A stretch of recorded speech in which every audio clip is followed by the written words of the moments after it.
Hello everyone. It's James again. And in today's video, I want to talk about something the narcissist may do as an early detectable red flag. And something they usually do, no matter if you're in the beginning or the end of the relationship. And that's cutting you off in mid-sentence. And attempting to finish your sentences for you as if they believe they know what you are going to say. Now, I have to point out, this could also be a trait of someone that has ADHD, just like Smith mentioned regarding my subtle ignoring video. Because there are those out there that have ADHD that might display this same behavior, where they fall asleep on you during an important conversation, or they weirdly switch from topic to topic, especially when you are talking about something very important.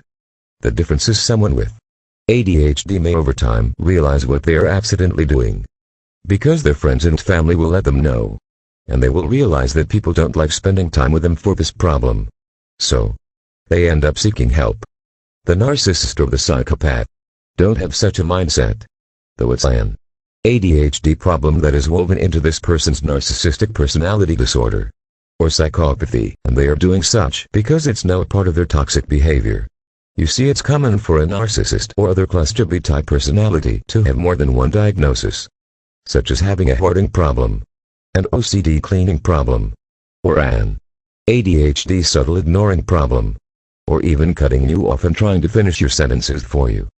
I will tell you, darn near everyone that I've met that I suspected of being a narcissist at one time or another displayed this behavior. I mean, if you were in a very serious discussion and asked them to repeat back generally what you just said to them, this really strange interpretation would come out of something you never said.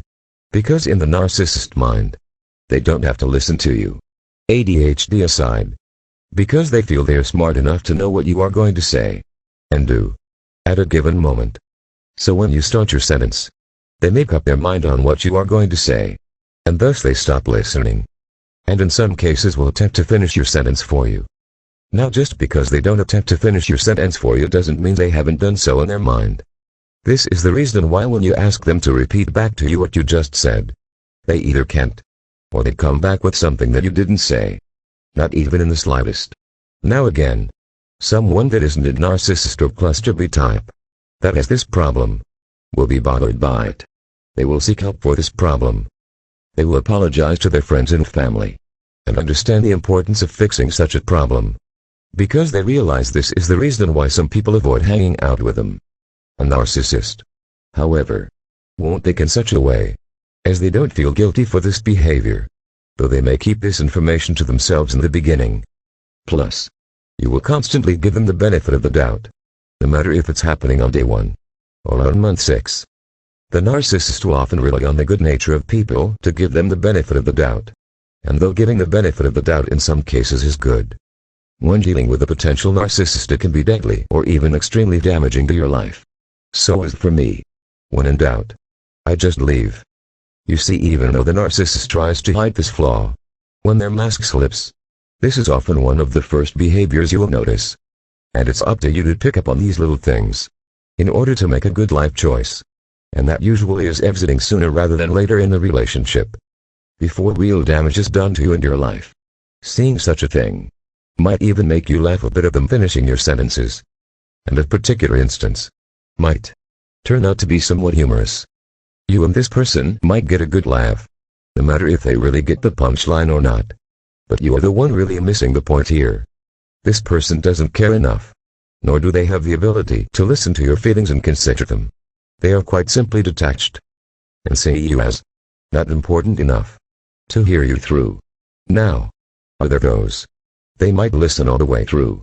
Yes, those the narcissist are scared of, such as their own narcissistic parent, a boss that pays them a lot of money, or someone that is seen by the community as having some sort of power or position. So you see, they have the ability to listen. Oftentimes it gets switched off when talking to you because they don't see you on their level, or the level of someone that is powerful. However, I will say, it appears there is for sure an overlap with disorders, such as narcissism and ADHD. You might know someone that has ADHD but not a narcissist. But you might find a narcissist that has ADHD behaviors. This is why many narcissists will let you know at the beginning of a relationship that they get bored easy. This is a very big red flag that should be heavily looked at. Now, does this mean they are a narcissist because they get bored easy? No. But I will tell you this. Every single person that I suspected of being a narcissist that I became either friends with or entered into a dating relationship with stated to me upon first getting to know them, they get bored very easily. They will be the type to say, "I love this movie. It's my favorite movie of all time." Then when you say, "Hey, your favorite movie is on TV," they will act as if they have never heard of this movie. They are often like this with clothes. Their so-called favorite items they have. And also people. Now I've seen where some narcissists get smart. And certain people they won't mistreat. Simply so they don't need to start over. They learn from their past of hurting people and needing to always make new friends. They learn that having a couple of people constantly in their life to believe their lies helps as a good smokescreen when they are abusing others. But to get to the point, the narcissist or other cluster B type might have lost lots of friends due to their toxic behavior.